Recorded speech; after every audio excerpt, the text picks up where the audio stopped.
tertúlia. Meu boa tarde aí para todos e todas. Hoje é dia 14 de novembro de 2011, segunda-feira. O verbete é de número 2115. Tem 4 páginas, 45 logias e 11 máximos. O tema é feudalismo. A especialidade, historiologia. Quem estudou isso aqui com muita profundidade e dedicação foi a nossa professora Laura, que está ali hoje muito bem assessorada, inclusive com a biblioteca. Definologia. O feudalismo é o sistema econômico, político e social vigente na Europa dos séculos IX ao XIII e, do ponto de vista histórico, tem gente que acha que é até o XV, o qual se fundamentava na servidão do vassalo ao senhor feudal, em troca de propriedade de terra e proteção por parte do suzerano.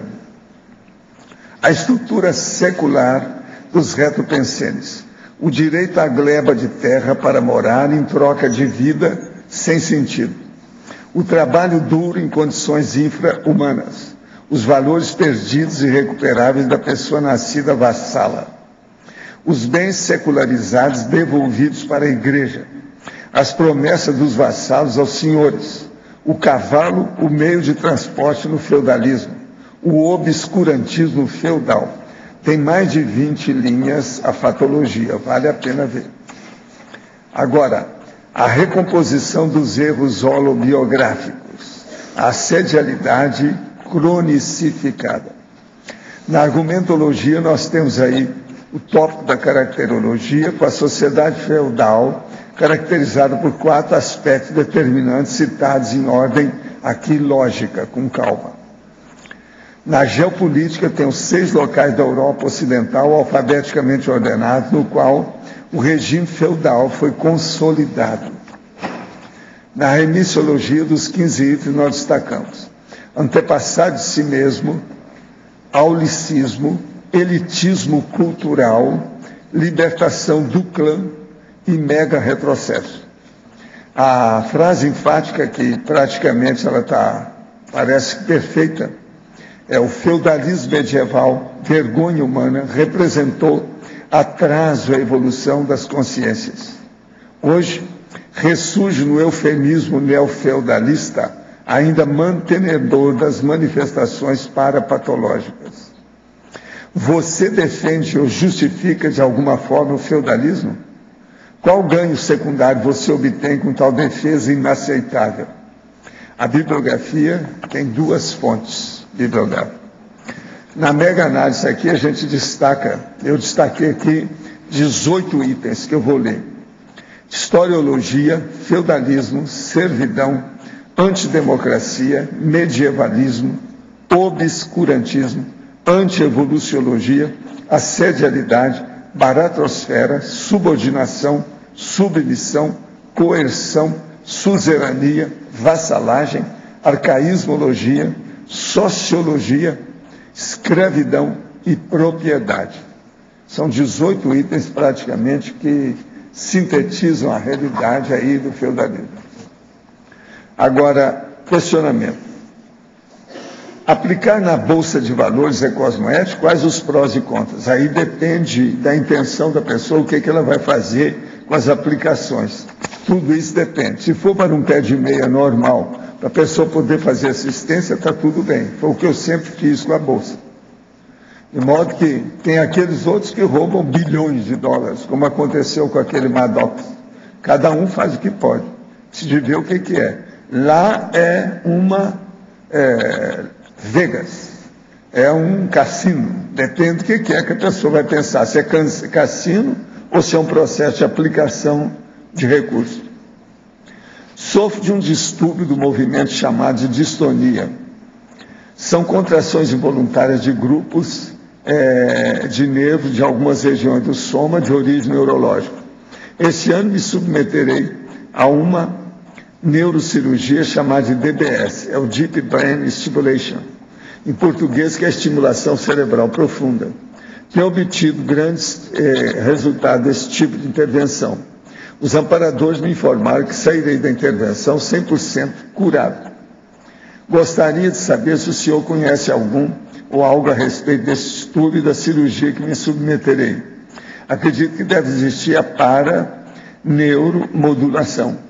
Será que esse dispositivo elétrico ligado diretamente ao cérebro físico poderá atrapalhar de alguma forma meus processos de projeção de parapsiquismo ou poderá até mesmo me ajudar? É possível incluir meu nome na TENEPS a fim de ser auxiliado no pré-cirúrgico? Sim, vamos pôr isso aí, não vou esquecer não. Agora, estado vibracional ajuda a maior parte das distonias que a pessoa tem. Isso aí é clássico. Agora, o seu deve ser uma coisa maior, então deve ter base, às vezes, cerebral, precisa ver com calma. Agora, use o estado vibracional o mais depressa possível, mesmo antes da cirurgia, vale a pena. Conheci a Conscienciologia no início deste ano. Desde então, estou estudando e fazendo vários cursos. Faço exercício energético, autopesquisas e estou também escrevendo um possível livro sobre minhas experiências. E isso tudo faço sempre no mesmo horário. Tenho tido muitos problemas conjugais. Ontem eu vi o senhor respondendo uma pergunta parecida e parece ter dito que isso traz assediadores. Foi isso mesmo? Sim, foi isso mesmo. Isso pode estar acontecendo comigo, por esse motivo estou enfrentando tantas coisas ruins? Sim. Não se deve fazer o processo mexendo com energia se a pessoa não conhece TENEPS. Ela não deve fazer de uma maneira amadora, de qualquer maneira, de uma maneira rudimentar, usando o mesmo horário. Porque os assediadores vão gostar da energia, quando você não fizer, eles vão atrás de você, você piora tudo. Isso é muita gente assim, até na religião, tem muito disso. De modo que a gente só deve fazer as coisas com horário marcado e tudo certinho, se for dentro das técnicas do manual da TENEPS, senão dá na cabeça da pessoa. Trabalho com crianças de 12 a 14 anos, estou anotando o crescimento delas, não só relacionado com a escola, mas também nas questões familiares. Já escrevi para o senhor a respeito que quero publicar. No meu trabalho, falo dos pensenes e uso a conscienciologia para o desenvolvimento delas e, com isso, sinto bem melhor a cada dia. Antes tinha desgaste energético, agora eu não tenho cansaço e sinto-me disposta o tempo todo. Hoje consigo alguma informação para escrever. Onde consigo alguma informação para escrever? Livro de educação focada na consciência, com base na conscienciologia. Olha, seria bom você ver mesmo o CD-ROM da enciclopédia. Lá tem muita coisa. Procura educação e outras coisas mais. Agora, para a nossa verbetógrafa, o que me intrigou foi o seu interesse justamente pelo feudalismo, uma fase tão específica da nossa história. Lendo a fatologia, era como se fosse uma visão panorâmica pós-dessomática, com tantos detalhes. O que a levou a se interessar tanto por esse tema? Você sente como se estivesse ainda fixada com o holopensene pessoal do feudalismo? Não, não me sinto. Na verdade, antes de começar a tertúlia, eu falei assim para o professor Vado: só tenho uma pergunta que espero que ninguém me faça, e essa mesma. Aí não, então, na verdade eu queria fazer um verbete sobre monarquia, que é mais o assunto que eu estudo mesmo, e o professor Valdo me sugeriu fazer sobre feudalismo, porque o feudalismo seria a antessala dessa monarquia, né? Então comecei a estudar o feudalismo e fiz o verbete de feudalismo por esse motivo. Agora, eu gostei muito de estudar esse assunto. Eu não sou historiadora, mas acho que é muito interessante, porque na verdade foi a base dessa monarquia, foi todo esse processo feudal mesmo. Então, achei bem interessante de estudar. Vocês aí, feudalistas e ex-suzeranos, vocês podem falar aí, ó, Alindário, por favor. Então, aqui, na fatologia, a terceira linha da fatologia, e continua na quarta, né? As almas gêmeas das almas. As algemas das almas. Então, a algemas é aquele objeto que amarra as duas munhecas das mãos, né? Então, o processo feudal ele estava basado em uma lealdade do vassalo para o senhor feudal. Essa lealdade, ela não era chamada de escravidão, mas na verdade era uma escravidão total. Então, e coloquei almas, as almas seriam as almas dos feudos, perdão, do senhor feudalista, e a alma do vassalo. Então era uma interpretação enorme entre eles dois. Aí eu quis colocar essa metáfora. Ah, sim, a metáfora. A gente não pode esquecer nunca, Arlindário, que no feudalismo é que fixou o processo do nascimento, que é o sangue azul e o sangue vermelho. Então, por exemplo, o cara nasceu pobre, ele vai ser pobre até morrer. Não adianta nada que ele faça. Se ele nasceu rico, ou se é de uma nobreza ou maior, ou qualquer coisa nesse sentido, ele vai ser assim até morrer. Então, veja, é uma loucura total do ponto de vista sociológico. A falta, em sociologia, eles dizem... Agora, o pior é a gente pensar que isso foi do século IX para cá. É a falta total... Não é coisa antiga demais, não. A mobilidade social, em sociologia, eles chamam, era impossível a pessoa ascender de uma classe para outra. E eu tenho uma frase aqui que eu não coloquei no verbete, mas depois coloquei aqui as minhas notas, que fala assim, ela é define muito bem isso que o professor falou agora. A classe social estava literalmente no sangue. E não tinha como mover, não tinha possibilidade. E você fala no Crescendo também, fala a mesma coisa, né? Crescendo... Não fique confundindo a Laura com qualquer coisa de feudalismo ou monarquia, que olha, a roupa dela não é dessa época. Lá no Crescendo você fala, o crescendo social inexistente, que é a mesma coisa, é falta de mobilidade, tá certo. Agora, depois na sexta linha, sim, tem o feudalismo carolíngio. Você podia dar uma aprofundada? Sim, o feudalismo carolíngio, Arlindo, era um período dentro do feudalismo. Quizá é o mais destacado que tinha. Ele foi depois do Carlos Magno, não foi, Milena? Ou antes do Merolíngio. E aí, na maioria dos livros que a gente estuda sobre feudalismo, destaca mais esse período. Simplesmente é o período do Carlos Magno. Tá, do Carlos Magno. E depois, na oitava e nona, os poderosos debiloides. Podia dar exemplo, por favor? Então, os poderosos debiloides eu coloquei, tem na mesma patologia eu falo dos cruzamentos sanguíneos no contexto do feudalismo, né, que seria assim uma explicação desse outro, porque nessa época, tanto na monarquia como no feudalismo, existia muito casar irmão com irmão, primo com primo, e aí aconteciam nascimentos de pessoas com problemas mentais, etc. Então, por esse motivo, coloquei. Tá, ok, obrigado, hein? Obrigada. Laura, na página 25, na fatologia também, na quinta linha. Sim. No começo está o neofeudalismo da era pós-moderna. Você pode falar disso? Então, João Paulo, incluso eu destaquei esse processo do neofeudalismo na frase enfática, porque existe o neofeudalismo, ele está no dicionário, tem descrição, que seria um tipo de feudalismo que eles chamam de novo, mas na verdade não deixa de ser a mesma coisa, a mesma vergonha humana, porque ele mascara ditadura, mascara manipulação dentro da política. Então eu quis destacar porque as pessoas podem pensar, bom, o feudalismo já aconteceu e já foi. Não é verdade.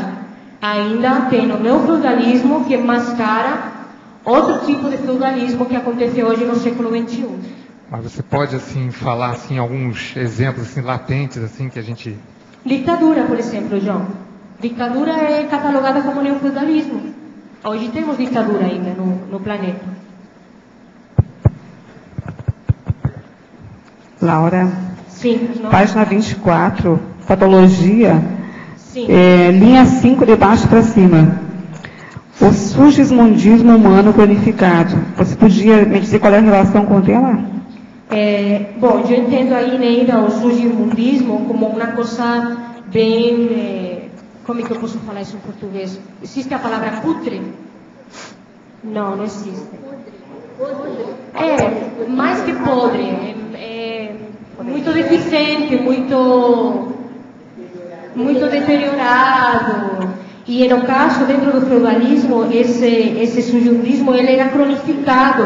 Não tinha tipo assim um resquício de luz de que aquilo ia mudar. Aquilo ficou assim muito tempo, cada vez foi a pior, a pior, a pior.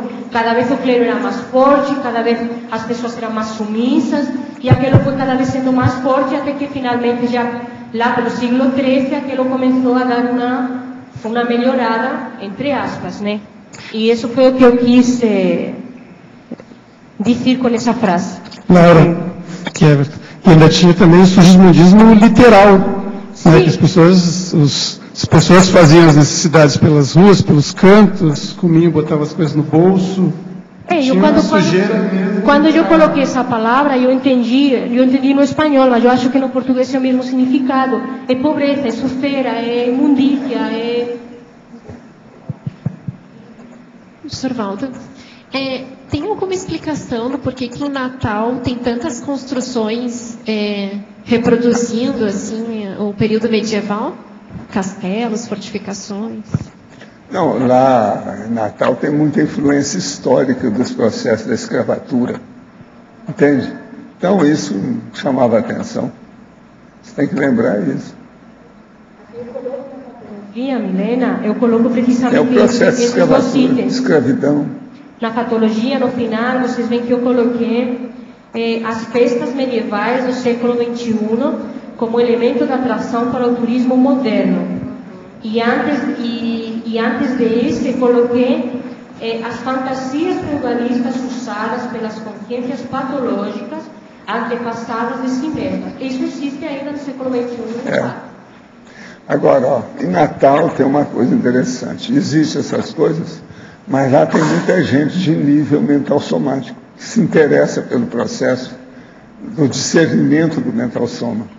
Primeira vez que eu fui lá, eu falei sobre isso. Isso é interessante, o nível, entende? Que o povo procura. Agora, junto com isso, tem a praia, dunas, jipe, etc. E muito vento, né? É a rosa dos ventos, que ela é um ponto de ventania. Né? É o tipo, é o modo de ser. Agora, ainda tem muita influência nordestina, né? Processo de família, política ainda muito provinciana, você está entendendo? Tudo isso ainda tem lá. Laura, continuando aqui, já que ninguém perguntou nada. Você pode comentar como é que foi a sua experiência de pesquisar esse tema?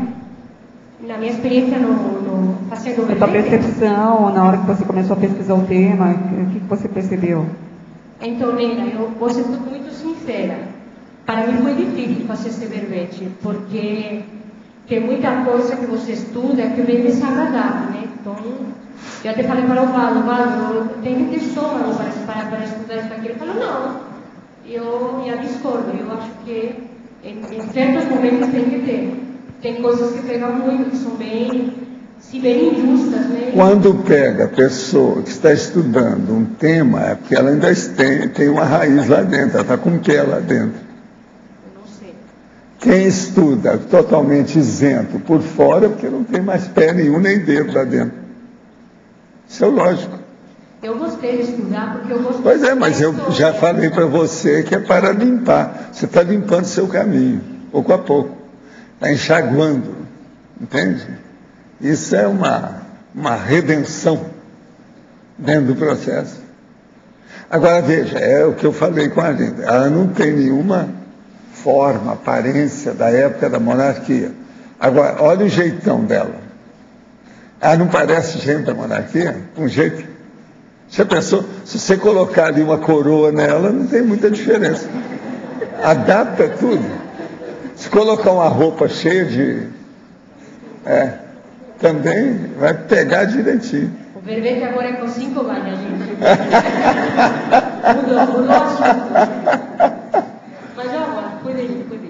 Mas ela leva essas coisas até com muito bom humor, eu acho. Você está sabendo tirar bem a situação de letra. Tira de letra.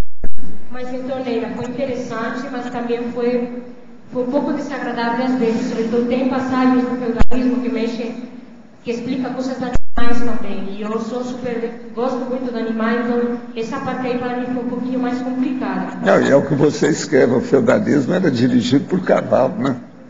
O cavalo embaixo e o cavalo em cima, quer dizer, o cavaleiro em cima. eram 2 cavalos. É o binômio.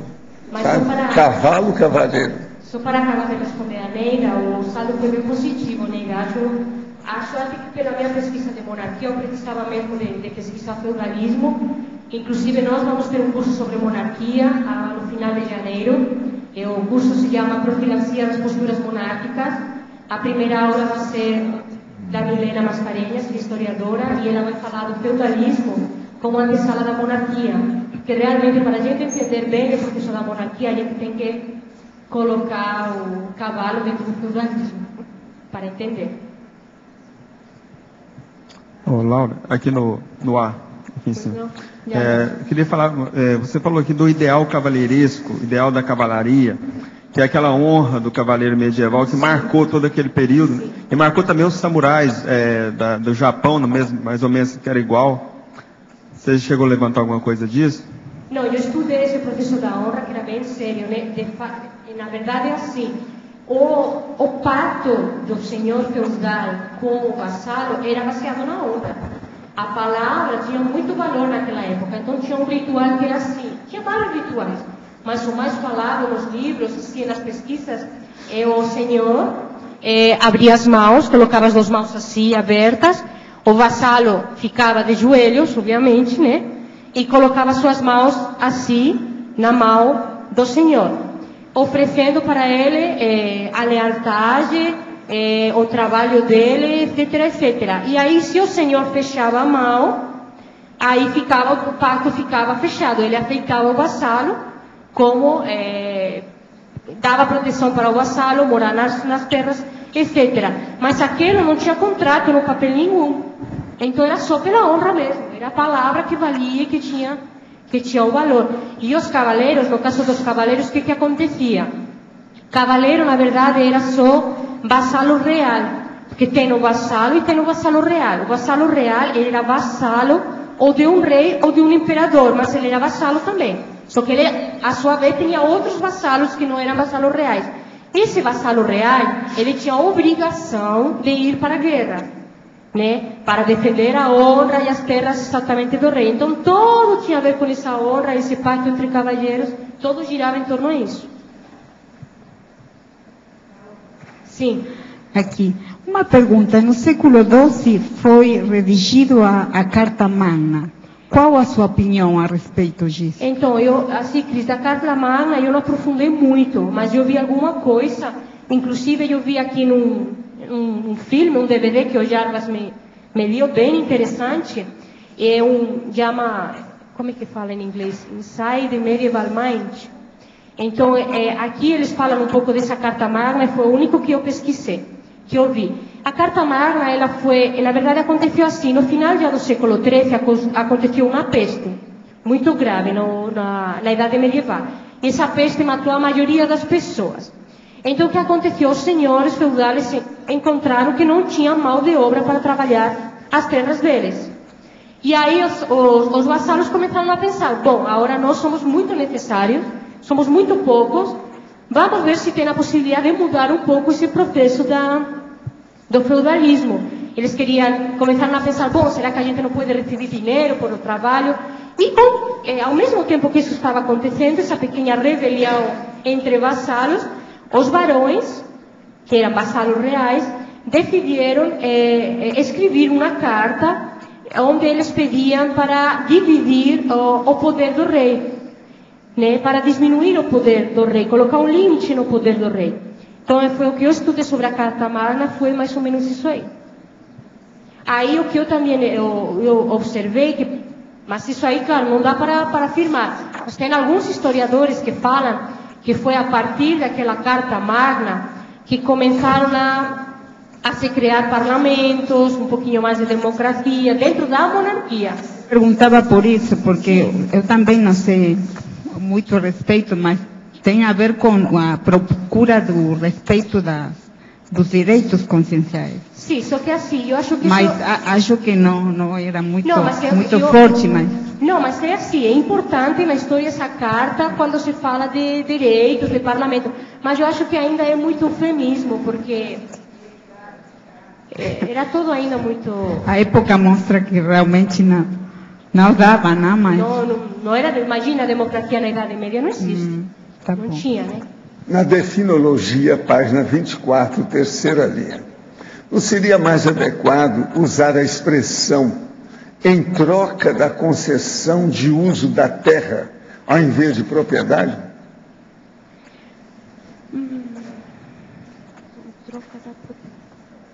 É você que decide. Pode ser, sim. Porque, na verdade, era propriedade, mas não era propriedade. Mas, na verdade, eles não podiam vender, mas eles usufruíam desse pedaço de terra. Pois é, mas a terra aí do caso envolvia, de qualquer maneira, o conceito de propriedade, devido ao chefão. Eu tirei essa definição do dicionário.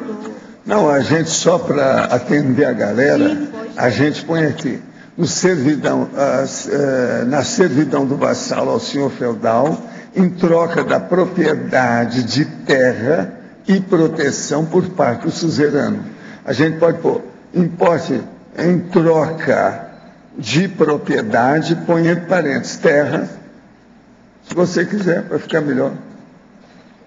Pode ser, o significado não vai mudar, é a mesma coisa. Que é propriedade, aí envolvia não só terra, não tinha outras coisas. Pois é, mas a gente põe entre parênteses aqui, só para chatear. Aí atende todo mundo. Ok. O senhor conheceu o fundador da Sociedade Brasileira de Obiose? Não, pessoalmente não conheci. Agora, gente, hoje é dia de um companheiro aí que tem trabalhado muito conosco, e ajudado muita gente desde que ele chegou aqui, rapazinho. É o Marcelo Pasculin, que está fazendo 17 anos hoje.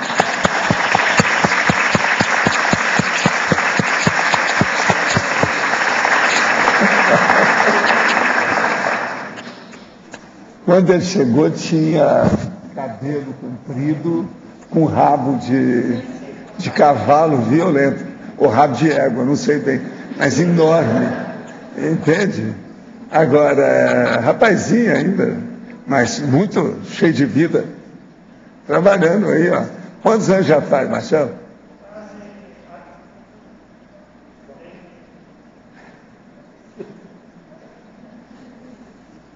Cheguei aqui em 96, janeiro de 96. Então tem 15 anos.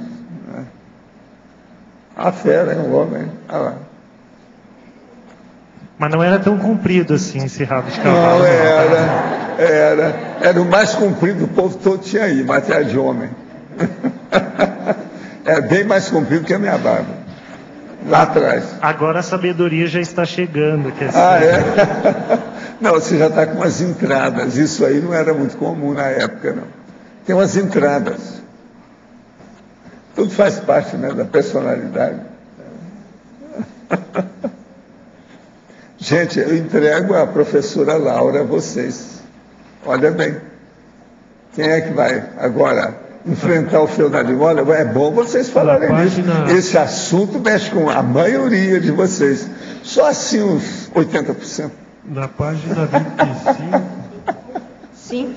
A segunda linha, eu achei o máximo que esse vassalo fazia, que o senhor fazia com os vassalos, o direito legítimo do senhor sobre a noiva do vassalo. Impressionante isso. Mas você achou impressionante em que sentido, Arlindo?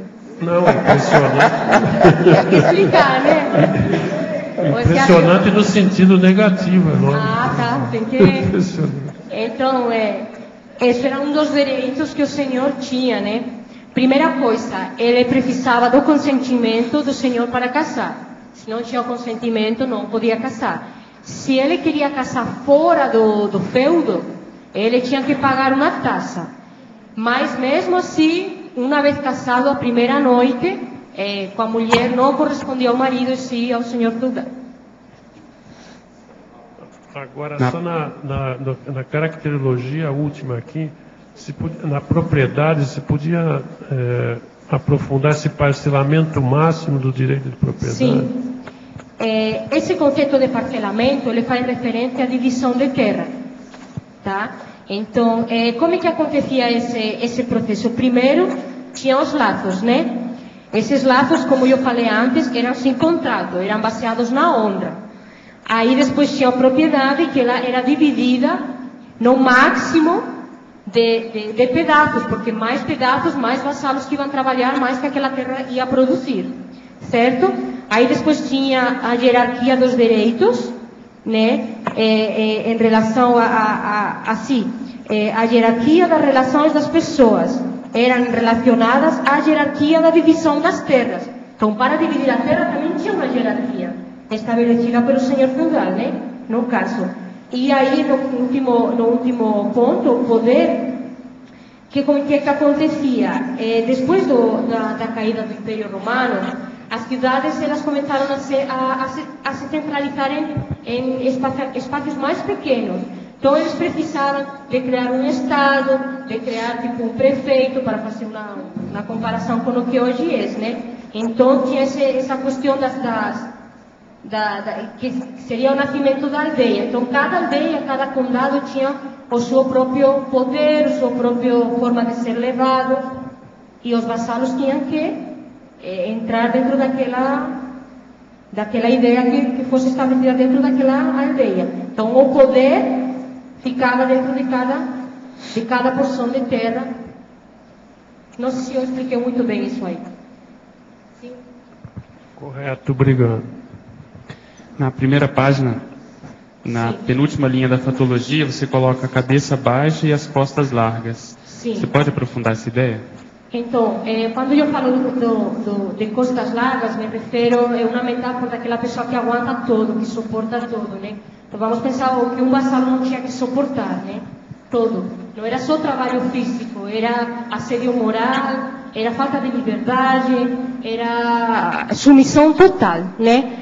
Então, a pessoa tinha, por uma parte, essas costas largas de aguentar tudo aquilo que ela tinha que aguentar, e por outra parte, ela tinha que ficar de joelho, totalmente sometida à pessoa que tivesse uma hierarquia maior que ele. Aqui no caso, a gente pensa no vassalo como no senhor, mas tem também o vassalo real. O vassalo real geralmente era um conde, era um duque ou era um barão, mas ele também tinha que ter essas costas largas, essa submissão perante o rei ou perante o imperador. Então, sempre nessa hierarquia, sempre essa situação. Com relação a isso, na página 26, na masculinologia e feminologia, você colocou o barão e o conde. Por que você não colocou os demais? Esses são mais representativos? Teve algum Dentro motivo? do feudalismo, é mais o conde e o barão. Quizá o duque também, Pedro. Quizá eu deveria colocar o duque também, mas o que eu mais vi era conde e barão. Estou certa, Valdo? Você sabe de alguma Não, é o contrário. Barão e conde. Sim. A ordem é outra. Não, mas o conde não é mais que o barão? Valdo. É bom você examinar bem. Não é o barão. Mas eles falavam mais barão. Então, mas pela hierarquia monárquica, o Eu conde sei. ele vale mais que o barão. Mas tinha mais barão, então, no feudalismo, né? Pois é, mas o barão é que era o comum. Entendeu? Laura, que na E escada. outra coisa, não havia a vassala real. Não. Porque eram as cortesãs, ou seja, as prostitutas do povo. Laura, aqui na escada, atrás de você. Letra B. Só com relação a esse termo de costas largas, porque também ele tem uma acepção de poder, né? Então, às vezes a pessoa, por exemplo, aquele prefeito, todo mundo denuncia ele, mas não acontece nada porque ele tem as costas largas, ou seja, ele tem gente que protege ele nesse aspecto, né? Que aí não tem a ver com ser vassalo, pelo contrário, né? Ele ter conhecimento, né? Protegido. Entendi. Porque nesse sentido aí, é só essa acepção que tem também, né, desse aspecto. Tem vassalos que são protegidos, gente, né? ele se submete, mas ele tem às vezes muito mais aguante que o próprio senhor, porque o que ele aguanta era muita coisa, né? Mesmo assim, existem os protegidos do rei, os vassalos que podem ter. Sim, também, claro. Mas, na verdade, a proteção que o senhor dava para ele era uma proteção, assim, era a muralha do castelo, não era assim, tanta proteção. Isso é de modo geral, mas eventualmente poderia ter. Hoje ainda existe o SUS. Olha o trabalho que está dando isso. O negócio não é fácil. Laura, na sinergismologia, na página 25, pode falar um pouco mais sobre essa relação dos senhores feudais com a igreja? Sinergismologia? Sinergismologia. Sinergismo patológico dos senhores feudais e da igreja perante e contra os vassalos. É assim, quando você estuda feudalismo, você vislumbra que tem três partes da pirâmide. A primeira é o clero, a segunda é a nobreza, que entrariam os reis, os imperadores, os barões e os condes, e a última aí seria os vassalos, né? Na verdade, os vassalos eram os que mantinham tanto a nobreza como o clero através do trabalho. Então, esse sinergismo eu coloquei que era patológico no caso da igreja e da nobreza, porque eles faziam pinha, faziam força, o clero e a nobreza, para que os vassalos estivessem mais sometidos, para que trabalharam mais, para que produziram mais, para que pudessem manter o nível de vida que eles tinham.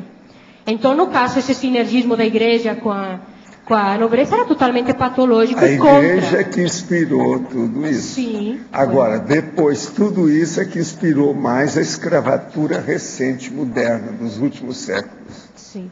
Então, a escravatura é justamente isso. A casa grande, a senzala. Entende que é a monarquia e a plebe. Mas ficou claro, Cris? É o sinergismo do clero e da monarquia contra os vassalos, para eles terem mais lucro e mais poder ainda. Porque não podemos esquecer de uma coisa, no período medieval, o que mais força tinha era a igreja. Eles dominavam o povo através da desinformação e do medo. Então, incluso neste filme, neste documentário, aparece um dos filmes, fala da mentalidade da Idade Média. Então, como é que eles pensavam? Então, eles não pensavam, eles eram pensados pela igreja, eles só tinham medo de ir para o inferno, de ser torturados, de ser pegos, de ter uma ideia que não queimado. Ser queimado, ser decapitado, e coisas muito piores, porque a especialidade das torturas da Idade Média dá outro verbete. Excomunhão. É? Excomunhão.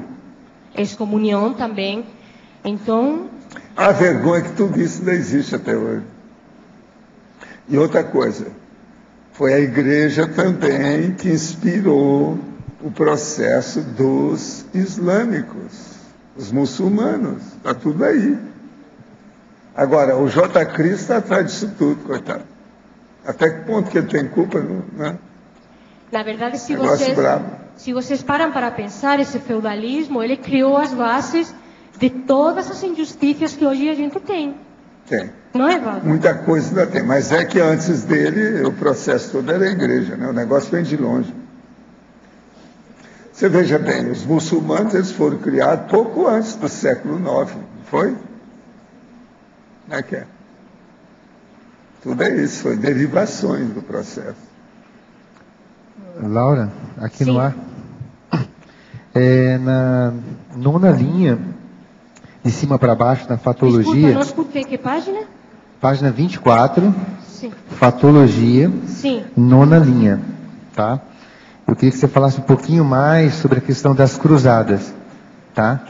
Até por curiosidade minha, porque o meu próprio nome, Eliel, era a senha dos templários. Tá? Então, Eliel, eu não vou te poder ajudar muito, porque eu não aprofundei nas cruzadas, mas eu coloquei por quê? Eu coloquei porque aconteceu durante esse período feudalista, né? Foram grandes matanças em nome de Deus e da igreja, mas eu não aprofundei muito. Agora, se você quiser que eu faça um verbete sobre cruzada, eu posso pensar. Mas não aprofundei, não. Coloquei só como fato histórico mesmo, tá? É que, na verdade, é assim, é muita coisa para estudar dentro do feudalismo. Então, agora, a cruzada, Roma contra quem? Os árabes. Os árabes, os árabes. Tá o negócio, está aí, a briga continua. Aqui do ano de 1095 a 1270 que aconteceram as cruzadas, né? E foram conduzidas pelos nobres cristãos, né, para a reconquista de Jerusalém. Então, você me desculpa, esse foi um trafado da verbetógrafa, mas eu coloquei como fato histórico, mas não aprofundei, realmente. Agora, só nessa questão dos muçulmanos, era uma sociedade bem mais, apesar de ser uma sociedade também de hierarquia de rei, do sultão, né, tudo, era uma sociedade muito mais dinâmica, né, que a sociedade europeia da época lá, em termos de ciência, de desenvolvimento, tudo, né. O califado de Córdoba. Muita coisa morreu, né? O califado de Córdoba, né, o nível intelectual de cultura era muito elevado, foi tudo por água abaixo. O califado de Córdoba tinha uma biblioteca que se rivalizava com a de Alexandria, né? Agora, hoje é um dos níveis mais baixos que tem. A infibulação, cortar as mãos da pessoa, apedrejar a mulher, essas coisas, tudo tem. Como que século XXI, isso tudo existe. Agora, o pior é arrebentar o negócio com explosão, inclusive a gestante com o filho na barriga. Como que se degenerou nisso, né? Acabou, isso é a culminação da loucura de tudo isso aí. E é interessante que nessa época é o auge da civilização indiana e da civilização chinesa, que é a dinastia Tang, né? E o pior da história já é o seguinte, nós estamos no século XXI. Nunca houve tanto nível de cultura como atualmente. E, no entanto, nunca houve também tanto processo de rebaixamento do moral, da ética, da cognição como atualmente. É mais ou menos igual Roma, né, Bruno? Então isso é o processo de mexer, revolver, o processo da Reurbex, a urbanização. Agora, acho interessante. A hora que você começa a revolver o lixo, fede. Acho interessante isso. O mundo estava fervendo em evolução, mas a Europa estava parada, né, por causa do feudalismo. A China estava no seu auge, a Índia no seu auge, todo o islamismo crescendo exponencialmente, né? E a Europa parada, né? Por causa desses valores, dessas coisas feudais. Agora, uma coisa que eu quero falar para vocês, que é a minha opinião nessa história só, para a gente pensar. Todos aqueles aqui que se interessam pelo processo de história, devem ver duas coisas sérias nisso. Primeiro, a história comum, do jeito que ela é falada, escrita, apontada, registrada, ela é muito furada. Agora, na hora que você fez curso intermissivo e começa a ter retrocognição, a história tem outro valor. Você já olha com outros olhos. A situação é diferente. Porque você começa a corrigir a parte da história que toca as suas vidas anteriores. Então isso fica mais nítido, mais claro. É impressionante pensar nisso aí. Entende? E outra coisa. Todo mundo que tem uma certa erudição mais avançada tira o chapéu para o processo da história. Por quê? Se você não estudar história, quem é você? Você perde a sua personalidade, a sua identidade. Por quê? A história representa a ciência da memória do existente, da realidade, dos fatos. O enumerador, que é esse meu amigo, que eu tenho ele em grande conta, ele sempre deu enorme valor para os processos historiográficos. Eu já tenho muitos meus amigos, inclusive tem aí hoje autores grandes, que foi lá em casa para falar alguma coisa sobre intelectualidade, estava com vontade de escrever um livro, aquela coisa toda. Eu vi para ele e falei assim, você deixa de ser jornalista, você vai ser escritor. Agora, depois que ele publicou, e as coisas tudo seguindo aquela tramitação que a gente falou, que ele saiu bem, eu viro para ele e falei assim, não fica falando que você é historiador, não, você é historiógrafo. Isso tudo já é o avanço do processo da pessoa. Essa pessoa não é da CCCI. No entanto, é o nome que está aí, tem best-seller, tem tudo isso. E é a alta personalidade, uma grande pessoa. De vez em quando ele vem aqui, até me visita. Quando ele vem aí para alguma semana, sabe, de livro, alguma coisa nesse sentido. Dentro das suas retrocognições, uma das últimas tentativas de segurar a morte vamos dizer assim, que eles chamam de religião antiga, ou o parapsiquismo, o paganismo, se deu em Tintagel, né, que foi a revolta de Viviane, Merlin e Arthur, né? Eles tentaram segurar aquilo mais um pouco, impedir a chegada do cristianismo. E não conseguiram, né? Falharam, todos eles. E Viviane, ela mesma fala, né? Então agora a nossa era morreu. Essa fala da Viviane marca praticamente o início, povo né? antigo, uma coisa que você devia estudar são três pesadas. Primeiro, a espada, Segundo, o Excalibur, cavalo. né? E terceiro, o touro. Olha o simbolismo de Excalibur, O né, terceiro é o touro. O touro, né? Até hoje ainda tem processo do touro. Olha lá na história o que era o touro. São os rituais de fertilidade, né, do paganismo. As coisas todas que tinha. Essas três coisas são terríveis dentro da história. Como você vê isso ligado igual ao Tintagel, que você fala que está ligado ao Pombal, né? Como que você vê isso nas suas retrocognições, esse período? A Pombal foi o processo da redenção, a limpeza, vamos dizer, a terapia, a alta que foi dada para o povo que era louco. Então ali, através do sexo, é o que eles estão fazendo. Ele Pombal é muito anterior a isso. Pombal era isso. É aonde a consciência começou a voar. Tinha gente que falava isso lá. Professor. Valdo, Que é a volitação. Professor. poderia acrescentar um pouquinho a pergunta que fez o Eliel. O negócio das cruzadas é totalmente contemporâneo com o surgimento do castelhano dentro da Espanha. Foram os dois, mais ou menos em torno do século XI, onde praticamente teve a sua... que ela fala do feudalismo. Onde praticamente começa o processo do castelhano dentro da Espanha. A tal ponto que quem fez ou seja, quem foi que proclamou a primeira cruzada, que foi Urbano II, que era um papa francês de muita, vamos dizer assim, influência dentro da Europa da época, ele fez o concílio de Clermont no ano 1095, e nesse concílio foi onde foi proclamada, até por uma excelente, vamos dizer assim, oratória desse papa, a primeira cruzada. E o nome da cruzada foi porque naquele momento o pessoal começou a rasgar as roupas e começaram a fazer uma forma de cruzes vermelhas que colocaram no corpo e no qual eles começaram praticamente como voluntários nessa primeira cruzada. Agora, a Espanha, naquele momento, foi o único vamos dizer, das áreas de monarquia que não foram obrigados a participar da primeira cruzada. Por quê? Porque o rei Alfonso VI, que foi que tinha unido os reinos de Castilha com Aragão naquele momento, ele fez justamente um acordo com o Papa para começar o que em Espanha foi chamado como o processo da reconquista, ou seja, o processo, vamos dizer assim, você se lembra que os moros tinham invadido a Espanha no século VIII, né? Então, o negócio foi justamente que com Alfonso VI começa o processo da reconquista dos cristãos na Espanha, que finaliza no ano 1492, justamente contemporâneo com o descobrimento da América, com a toma de Granada.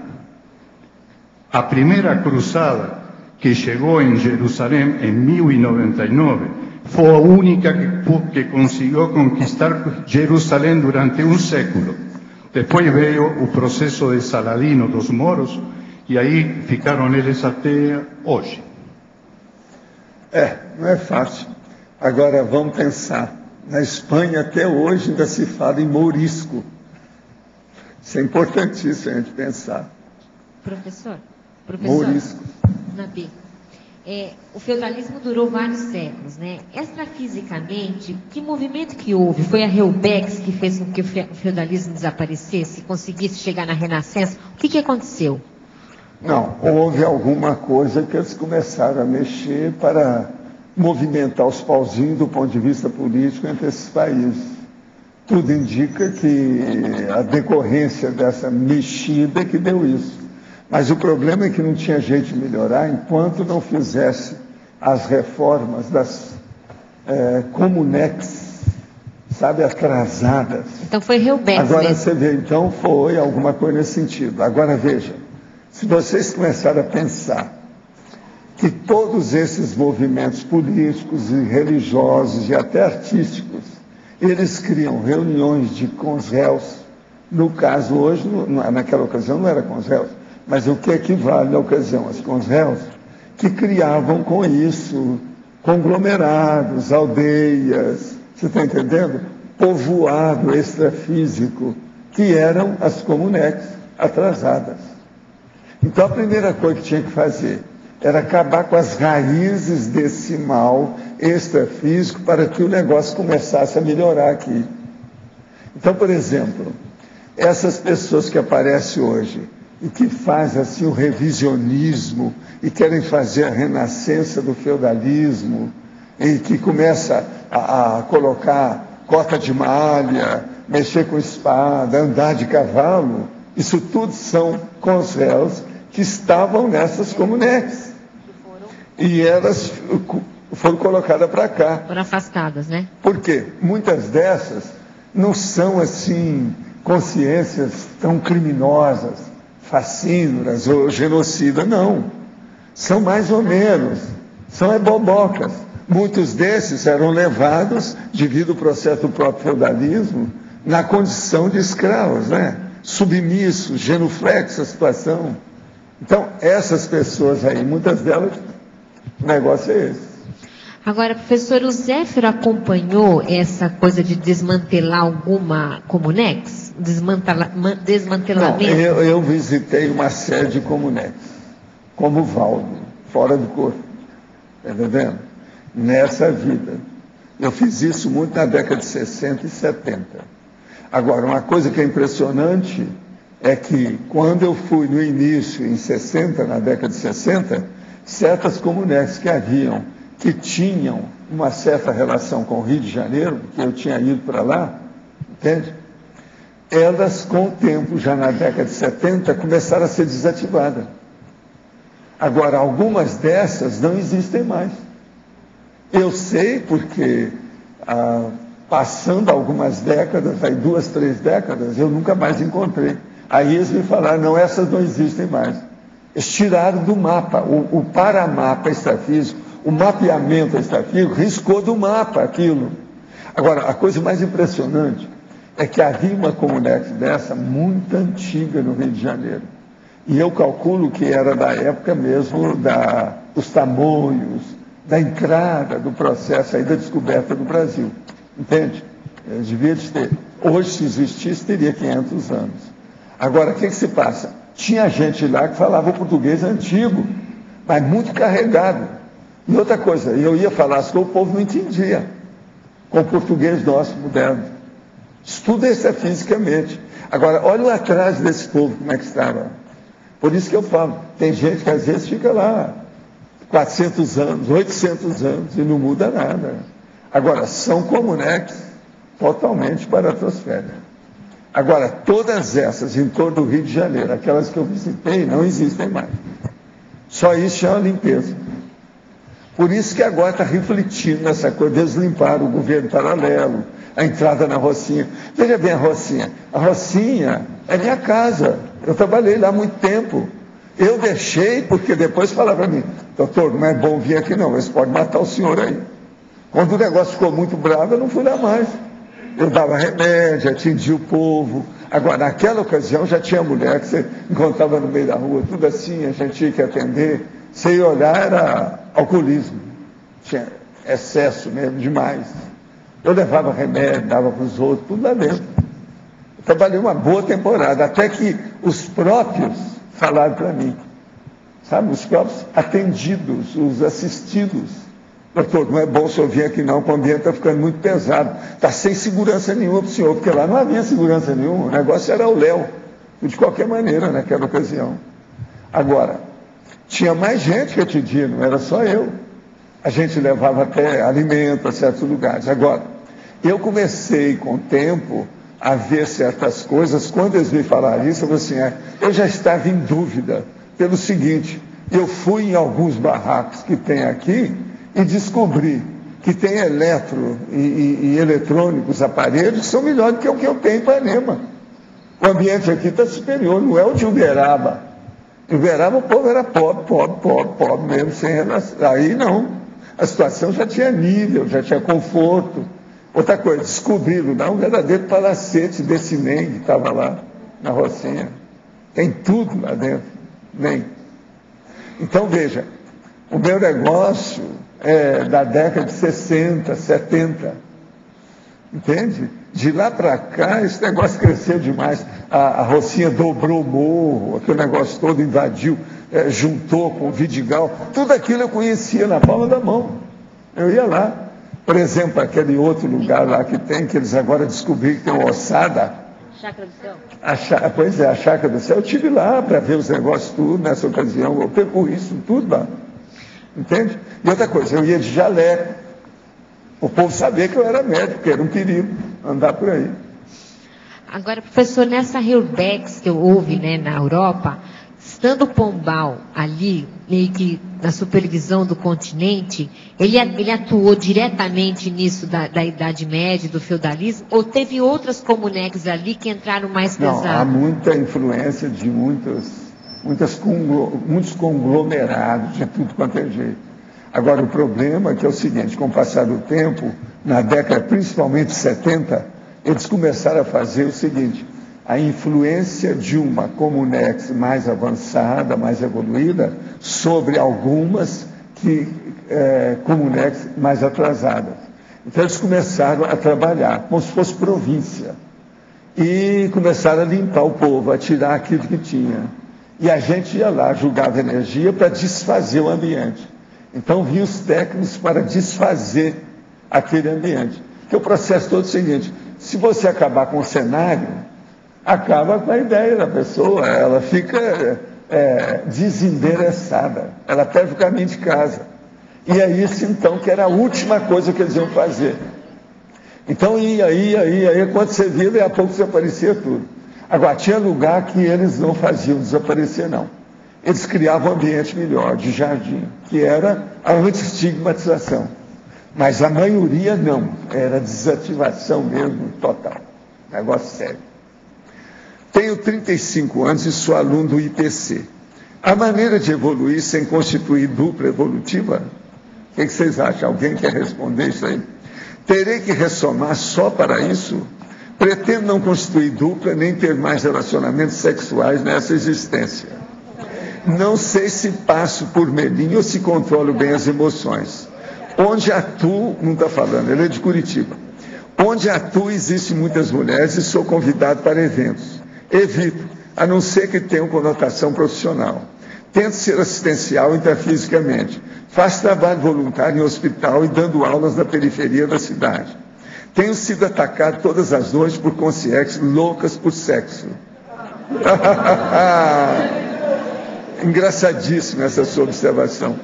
Quando estou lúcido no extrafísico, evito contato com tais consciências. Porém, ainda tenho libido e nem sempre fico lúcido a ponto de evitá-las.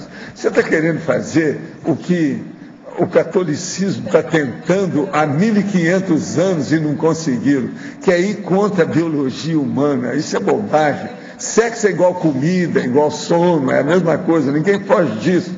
E outra coisa, a biologia não admite mutilação. Você está querendo ser o celibato, entrar no celibatário total. É besteira isso. Olha aí, o celibatário da igreja, o que é que faz? Faz a pior coisa que tem em sexo, que é a pedofilia. Você vai caminhar para isso? Qual seria o procedimento para me levar da libido totalmente e não ter mais esse ataque? Olha, isso é burrice. Parece que você andou estudando alguma coisa lá da Índia e do orientalismo. Lá é que eles têm essas bobagens na cabeça.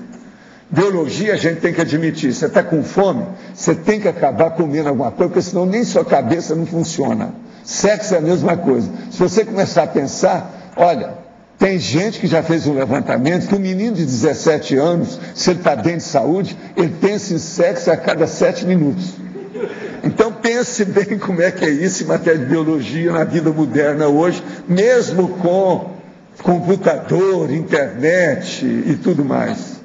Será que somente dessomando eu mesmo assim, isso continua? Não. Você estava assim, por isso que você está desse jeito. Você, em vez de pensar o que vai acontecer quando dessomar, pensa o que estava acontecendo antes de você renascer. Aí você vai clarear bem a sua posição. Você está com 35 anos, está na hora de amadurecer, é a hora da encruzilhada. Você vai começar a fazer a execução da sua proex. É bom você estudar isso mais. E sexo, meu chapa, arranje uma companheira, o melhor que você faz o mais depressa possível, senão como é que vai ser? Desse jeito você não pode nem pensar em peneps, pode nada. Agora, a primeira coisa que você tem que fazer, você não falou em EV. A sua posição antes de arranjar uma companheira é o EV. O EV é o primeiro para você. Você precisa dominar primeiro as energias. E outra coisa, tira essas besteiradas da cabeça. Isso é infantilidade. Quem tem corpo humano tem que definir a posição. Não tem saída. E o sexo é inevitável. E outra coisa, isso funciona. Eu estou chegando a 80 anos, meu sexo é normal. Não tem nada assim demais. E outra coisa, quanta gente eu conheço nessa idade do mesmo jeito? E outra coisa, você funcionando direito, você não pensa. Nos meus cursos de sexualidade, sexologia, sexomática, como eu falava, eu diria o seguinte, sempre dizia isso. Você usa aí o sexo durante meia hora, para você, nas 23h30 depois, você não pensar mais nisso. É a mesma coisa eu falo aqui para ele. Tem que dar um jeito nisso, porque senão começa a fazer fantasia sexual, fazer evocação, a baratosfera entra na casa da pessoa. Aí ele vai ter uma filial da baratosfera em casa. O fato de ter escrito esse verbete sobre o feudalismo seria para você uma espécie de catarse dos retropensênios, monopensenidade, relativos a essa época, ainda presentes hoje no seu modo de pensar? Não, deixa eu falar. Não tem nada disso. Ela escreveu o verbete porque eu mesmo indiquei, porque ela tem estudado muito Lastanosa, que é lá do processo da Espanha. E ela é boa nessas coisas, porque ela viveu na Espanha, sabe das coisas, não é boba e tem uma bela bibliografia sobre o assunto. Isso é a minha parte. Agora você pode falar a sua. Não, está ótimo. É isso mesmo. Então agora tem outra para você. A verbetógrafa. Você cita na pensenologia, página 24, segunda linha, os subpensenes, a subpensenidade. O que, na sua opinião, caracteriza esse padrão pensênico subreptício, pessoal, manifesto hoje e que esteja diretamente ligado às vivências da época feudal? Bom, subpensênios. No processo de subpensenidade, ele seria uma pensenidade assim, ainda patológica, ainda por baixo da meia, que ainda ela não está equilibrada. Então, eu destaquei essa subpensenidade dentro do processo feudalista. Mas hoje também tem muita pessoa com subpensenidade, né? Pessoa que não está equilibrada, que tem problema emocional, vai ficar nessa subpensenidade também. Principalmente toxicômano, né? Outra aqui. O suicida, como é visto nos conhecimentos que o senhor possui? Olha, suicida é uma loucura total e a maior frustração que uma consciência humana pode alcançar é com suicídio. Agora, existe atenuantes e agravantes, cada caso tem que ser pensado, e existe os pseudo-suicidas, porque às vezes a pessoa pensou que a pessoa suicidou, não foi nada, ela foi assassinada. Tem muito disso por aí afora. É preciso abrir o olho com isso. Tenho tido projeções nas quais demonstram que o assédio está interessado em acabar com a minha tenepse. Partindo dessa premissa, acredito que a mesma está satisfatória. Quando o trabalho assistencial está acontecendo, é comum esse tipo de ameaça aos tenepsistas? Preciso ficar em alerta ou está tudo tranquilo? Poderia comentar o fato de dar alguma orientação? Não. A primeira coisa que você tem que fazer é ter mais contato e confiança com o seu amparador de função da tenepse. E tenha confiança nesse trabalho com ele, ou seja, com ela. Eu acho que no seu caso você tem uma amparadora que aparece, que te ajuda. Eu sei que, eu estou vendo aqui, ó. É uma senhora muito simpática, ela que está te ajudando nisso. Entre em contato com ela, isso aqui é importante. O senhor afirmou agora há pouco que se o assunto pesquisado incomoda é porque temos um pé lá dentro ainda. Sim. Se uma pessoa, por exemplo, está tranquila com o assunto e aquilo, ela já sobrepaira o tema, o assunto. Aquilo não mexe nela. Ela está imperturbável. Agora, se ela vai ler uma coisa, aquilo começa a mexer demais no psicossoma dela, na situação toda, é porque tem algum prurido, alguma coisa, não posso ser. Ainda está, as brasas estão debaixo das cinzas. Ela está mexendo, ciscou um pouquinho, aquilo aparece, entende? Este é o meu caso. Estou pesquisando o cristianismo e sinto energia rançosa, enjoativa, que quase me impulsiona para longe da pesquisa. Esse rançosa enjoativo é perfeito. Você sabe o que é isso? É o cheiro da sacristia que eles falam, que é o problema do incenso, aquela coisa toda, dá um bafo esquisito no ambiente. Nesta vida não tive relação direta com a igreja, mas tem uma série de indicativos de afinidade, a começar pelo meu nome. Quando deixarei de ter o pé lá dentro? É a partir da GESCONS? Não, é a partir desse momento. Você decidiu, você não tem mais nada a ver com isso, corta fora. Vale. Pensa bem nisso. Eu queria falar uma coisa para ele. É assim, muitas pessoas me perguntam, não agora só na tertúlia, mas durante muito tempo, várias pessoas me perguntam, o que você sente quando estuda monarquia, mas não é muito pesado, mas você não fica mal? Eu quero esclarecer assim. Eu não me sinto mal estudando estas coisas. Eu falei que estudar feudalismo para mim foi mais complicado que estudar monarquia, porque monarquia é uma coisa que eu estudo há 6 anos. E feudalismo estudou há menos de 1 ano. Então, tem passagens que são desagradáveis, que mexem com a gente, mas mexem com a gente porque você está estudando coisas que são injustas, que são pretas, são escuras, né? E eu sou sensível e eu acho que por isso que eu fico.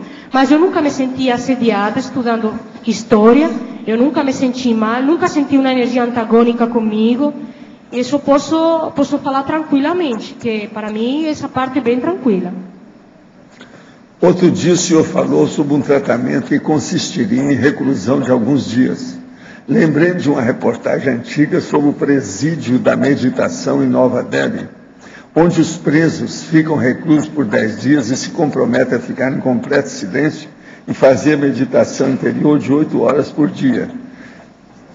Poderia comentar essa prática? Não. Essa prática ajuda qualquer um. Agora, o problema todo é o seguinte: o que nós falamos, por exemplo, na questão de 10 dias, que tem até a técnica dos 10 dias, é a pessoa que fica mais trabalhando com o paracorpo do discernimento. Não é só meditação, não, que isso aí é conversa fiada, é muita teoria e fica só nisso. É mais um processo de hebetismo, isso não é bom. Então, o problema é a pessoa trabalhar com o paracorpo do discernimento, ou seja, com a reflexão, com o mental soma. Isso muda tudo. Aí entra aquelas 15 coisas que eu falo. O processo da harmonia interior, equilíbrio, incorruptibilidade, entende? Anticonflitividade, é isso que é importante. Agora, a pessoa ficar só em meditação, isso é bobagem. Meditação que a gente fala é fazer imobilidade física rígida durante 3 horas e meia. Isso aí é melhor do que meditação. Então, é diferente, uma coisa diferente da outra. Esse local para fazer essa reflexão e o retiro de 10 dias, nós não temos ainda ambiente da conscienciologia para isso. É preciso fazer um hotel especializado para isso, isso ainda não foi feito. Estou fazendo o curso integrado de projeciologia em São José dos Pinhais. Percebi que tudo que aprendemos depende muito de cada um, o entendimento. O fator idade física tem alguma influência na evolução pessoal? Se tem, o tempo todo, é muito sério. É tanto que a gente fala, a idade física, por exemplo, a infância é a pior fase da vida humana. E a melhor fase é quando a pessoa chega lá pela terceira idade com uma vida produtiva, dentro da verbaciologia. Essa é a melhor época. Se ela manteve lucidez, se ela trabalhou com mental soma, ela fica lúcida. Eu já estou entrando na 4ª idade, estou mais ou menos nisso aí. Não sou a mesma coisa. A minha memória não é mais a que eu havia, fotográfica, elefantina, brava, que eu sempre tive. Mas eu me defendo.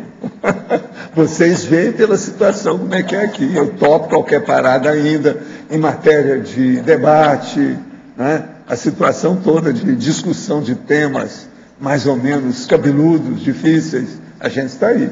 Então o estudo é muito importante na questão da idade. O problema é a pessoa manter o devagar e sempre.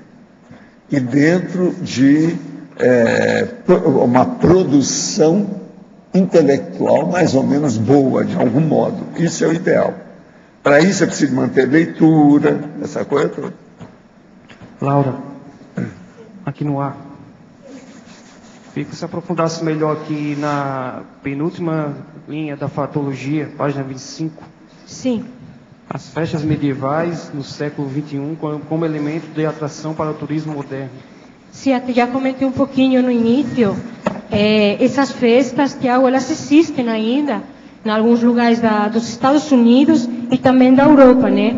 Então, eles organizam festas que reproduzem absolutamente com todo o detalhe o cenário da Idade Média, né? E servem como atração para o turismo. Então, pode ser catalogado de uma posta em cena de todo aquilo que aconteceu nesse período. Então, as pessoas se vestem com as roupas, comem aquelas comidas, matam os animais, cozinham daquele jeito, repetem absolutamente tudo para entrar naquele open scene daquele período. E são usadas como atração turística mesmo, oferecidas no pacote turístico que você faz naquele local. Normalmente são cidades pequenas, bem do interior dos Estados Unidos que eu vi este processo. Aqui, professor, eu queria pedir licença, Laura, fazer uma pergunta para o professor Valdo. O Jarbas estava citando a questão lá do nascimento do Islã, né? A professora Malo certa vez me emprestou um filme chamado Le Destin, que é o Destino, que mostra o nascimento do Islã e a figura do Averroes tentando aí salvar os livros que ele estava traduzindo lá da filosofia grega, né, para outros idiomas. Essas pessoas, o Avicena, Averroes, esses filósofos, né, e eram médicos, enfim, outras também especialidades. Como é que eles ficaram depois do nascimento do Islã? Onde está esse povo? O senhor teria alguma informação? Esse povo trabalha muito. Agora, eu mesmo falo que aqui tem muitos que são averroesianos, que é da equipe do homem. Existe isso. Do Averroes eu sei que tem gente aí que é da equipe dele. A gente não sabe, eu não sei como ele está, o nível dele, a situação, mas ele está funcionando. Obrigado. Se não tem pergunta, eu gostaria aqui de falar algumas coisas que eu anotei, algumas frases que me chamaram muito a atenção sobre o estudo que eu fiz sobre o feudalismo, que fala assim: o valor da vida era determinado pela classe social da pessoa quando nascia. Um camponês, ou seja, um vassalo, ele tinha um valor de 40 vacas. Ou seja, ele valia a mesma coisa que 40 vacas. Agora, um nobre, ou seja, um conde, um barão, ele valia 6 vezes o valor do vassalo. Outra coisa aqui que me chamou a atenção é que os condes e os barões podiam vender seus vassalos igual que se fossem ganado. Então, podiam vender como se fosse escravo realmente, né? Não era escravidão, mas era escravidão. E o que eu falei antes também, que a classe social estava literalmente determinada pelo sangue. E outra coisa aqui, que eu não coloquei no verbete, mas que me chamou atenção, é que existiam umas leis florestais. Então, que era isso? Todo o povo da nobreza, eles tinham grandes florestas, né?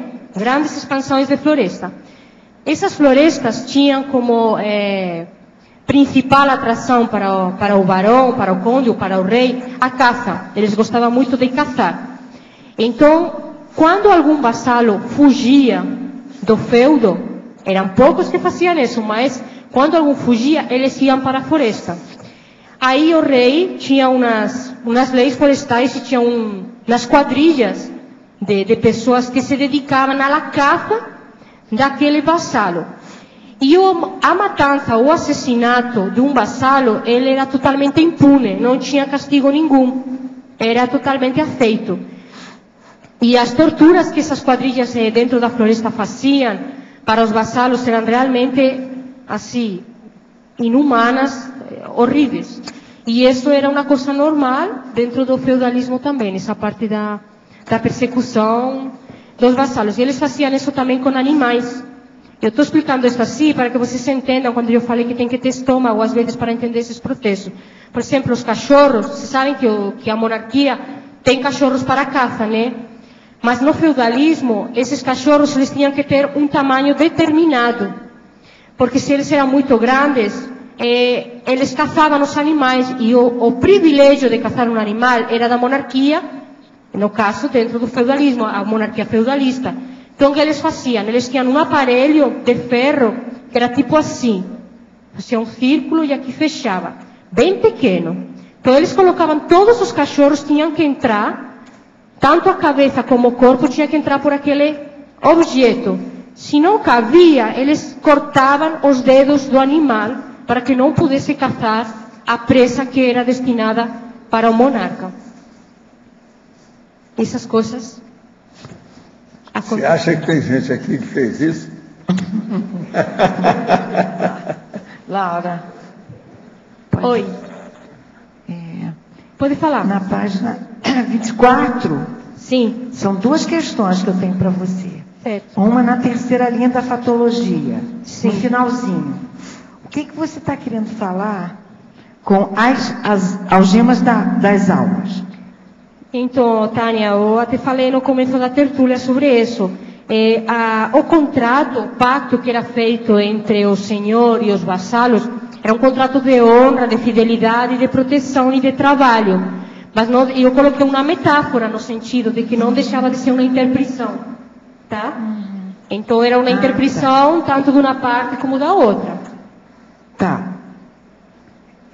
E a outra é a nona, de baixo para cima, também na fatologia, na mesma página, na nona linha, também no finalzinho.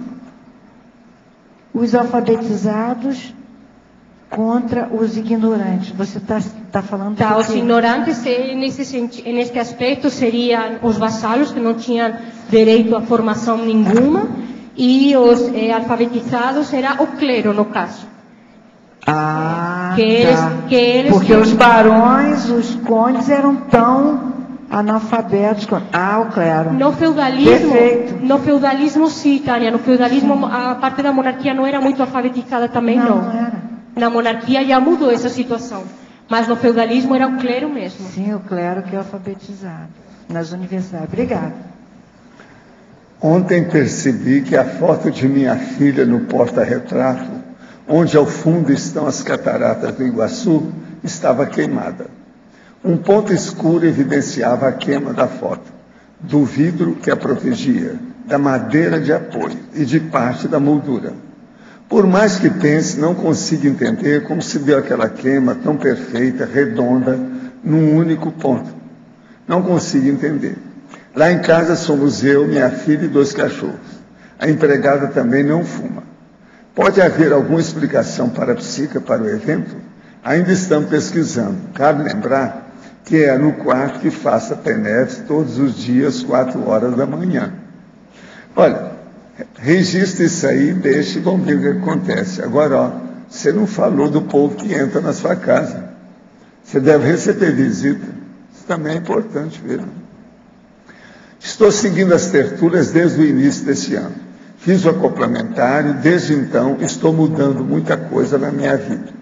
Ficando mais cético em relação a crenças antes muito firmes no campo da magia e da religião. Entretanto, ainda tenho dificuldade em deixar de crer na figura mística do Messias, seja Jesus ou outro nome qualquer que dê ao Mashiach, que estudei muito desde a gnose até a Cabala, onde tem uma importância grande em alguns mundos cabalísticos. O que eu posso fazer para seguir na conscienciologia? Devo renunciar tudo o que aprendi até hoje? Existe correlação lógica entre os estudos da Cabala e o extrafísico? Olha, tem muita bobagem, né? É de cortar fora para nós, mas a gente respeita quem é da Cabala. Agora, o que se passa? Mas deixa para lá. Você é o seguinte, vê o que você faz, estuda mais. Agora, eu daria como recomendação ideal, no seu caso, é você trabalhar com estado vibracional e mexer com as energias. Isso vai melhorar e fazer assim vamos dizer, uma limpeza de todos os seus processos de bloqueio na cabeça. EV, estado vibracional, pode te ajudar muito. E outra coisa, mantenha seu espírito autocrítico e heterocrítico sobre tudo, inclusive sobre a conscienciologia. Não admita nada. Lembre-se, olha lá, princípio da descrença. Faça a sua experiência. Há 10 dias enviei um pedido de ajuda para a pessoa com ideia fixa de suicídio. De fato, ela ingeriu chumbinho e quase dessomou. Fiquei com ela o tempo todo por uma semana. Quando cheguei à sua casa, senti um ambiente pesado. Mais tarde, ela começou a manifestar psicofonia. Ainda não sei exatamente o que fazer nessa situação e, percebendo que a consciência não iria embora, comecei a conversar. Dialoguei por umas 3 horas. A consciência dessomou no fim do século XIX, no Rio Grande do Sul, após assassinato seguido de suicídio. Confesso que aprendi muito e fiz atrás do que pude. O senhor acha que fiz certo? O que fazer nessa situação e como posso me aprimorar na prática parapsíquica? O problema é dar força para essa pessoa que já cometeu aí a tentativa de suicídio, para ela dominar a energia e não deixar ficar com possessão. Isso é uma possessão, é preciso ter cuidado. O processo da psicofonia aí é a moldura apenas da coisa. O que interessa, que a coisa mais braba, é excluir a possessão da pessoa. Para isso é preciso dela mexer ela mesma com a energia, estado vibracional e melhorar os pensamentos, porque senão pode acontecer mais coisas. Meu marido tem reclamado que algo, aos moldes de um para-aparelho, tem sido plugado na altura da sua coluna, gerando a seguir: incorporação de consciência. Apliquei a Arco-Voltaico 2 vezes e na segunda ela desplugou. Ele tem acordado extremamente cansado. Tem tido acesso de raiva muito grande. Isso aí parece, gente, será que o seu marido já mexeu com os processos africanos? Alguma coisa aí, porque esse aqui é típico. Eu completo 3 meses de penetro em novembro. Nas projeções tem situações de exteriorização intensa de energias para consciências que estão muito enfurecidas comigo. Também me lembro de exteriorizar energias para objetos. Esses foram destruídos intrafisicamente, mas ainda há réplica extrafísica dos mesmos. Estou com percepções corretas? Não, isso é bobagem, corta fora. Não fica fazendo evocação, nem leva isso em fantasia. O senhor acha que nesses 3 meses tem estado com assédio, ao invés de estar na TENEPS, que deve fazer? Não. Possivelmente você está com um amparador que está te ajudando. Agora, você tem que fazer a sua parte e ficar mais firme dentro do processo. E outra coisa, cuida do seu marido, porque aí não é só você, tem seu marido nessa história. Olha bem, coloca aí, dirija, oriente as energias para o seu marido. E outra coisa, faça Arco-Voltaico no seu marido, que isso aí vai ajudar. Você já viu o que você fez, a coisa melhorou. De modo que você tem força para melhorar e acabar com o processo da semi-possessão que ele está vivendo. Sr. Valdo, você comentou que o feudalismo inspirou a escravidão moderna, né? Aí eu queria entender, assim, por que o feudalismo... Eu não entendi, você falou o que é que o feudalismo fez? Inspirou a escravidão moderna. Sim. Tá. Então eu queria entender... Mas e a igreja também é que inspirou o feudalismo. O negócio vem tudo pela igreja. Tudo é um processo de cristianismo. Ah, então era isso que eu queria saber, porque tinha escravidão no Império Romano. Inclusive o sistema era um sistema escravista. E depois a igreja começou a fazer a escravidão. O que é a cela dos conventos? A escravidão. O que é o juramento de obediência? Escravidão.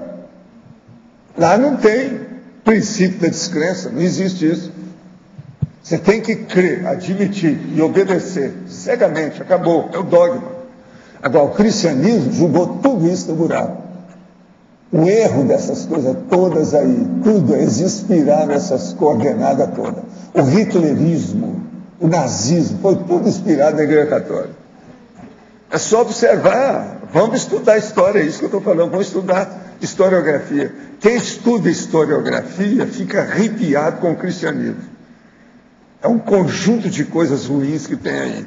Agora, ó, atrás do cristianismo, antes disso, tem outro negócio. Foi aonde o cristianismo nasceu. O que é?